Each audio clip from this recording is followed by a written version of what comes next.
Hello बच्चों, कैसे हो। मैं आपके लिए एक जाना पहचाना टॉपिक लेकर आई हूँ जिसका नाम है संज्ञा। इंग्लिश में जिसे आप नाउन कहते हैं। Very simple. देखो, सबसे पहले मैं आपको संज्ञा के बारे में बताती हूँ क्योंकि हमारा चैप्टर ही संज्ञा है। संज्ञा की डेफिनेशन कहती है, ध्यान से सुनना, किसी प्राणी, वस्तु, स्थान या भाव के नाम को संज्ञा कहते हैं। ये रटी रटाई परिभाषा है और हम जब भी बच्चों को पढ़ाते हैं और यही सिखाते हैं, लेकिन हम ये नहीं बताते कि प्राणी क्या, वस्तु क्या, स्थान क्या और भाव क्या।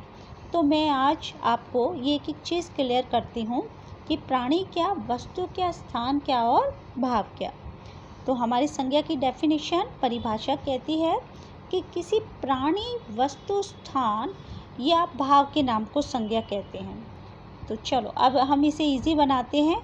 देखो बच्चों, प्राणी क्या, जितनी भी आपकी लिविंग थिंग्स आती हैं, यानी जिसके अंदर प्राण होते हैं, जान होती है, ठीक है, तो वो हो गए आपके प्राणी।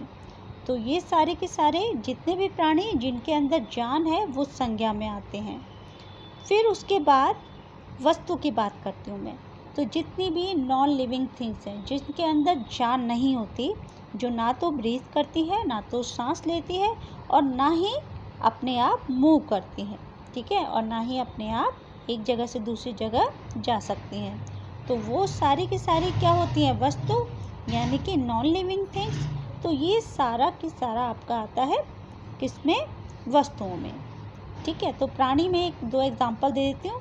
जैसे हम गाय माता की बात करते हैं तो गाय, बालक, बेटा, चूहा, ठीक है, मछली, चील, तो ये सारे के सारे क्या हैं, लिविंग थिंग्स हैं।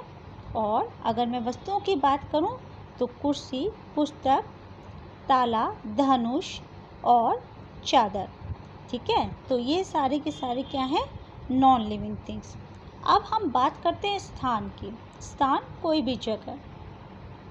भी जगह जिसमें कंट्री का नाम भी आ सकता है, आपके स्टेट का नाम भी आ सकता है, यानी देश का नाम भी आ सकता है, राज्यों का नाम भी आ सकता है।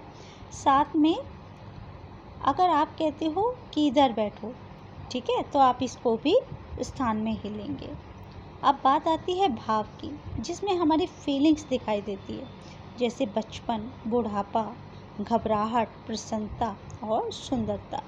तो ये सब क्या है, हमारी फीलिंग्स। चलो बच्चों, मुझे लगता है आपको क्लियर हो गया होगा संज्ञा यानी कि नाउन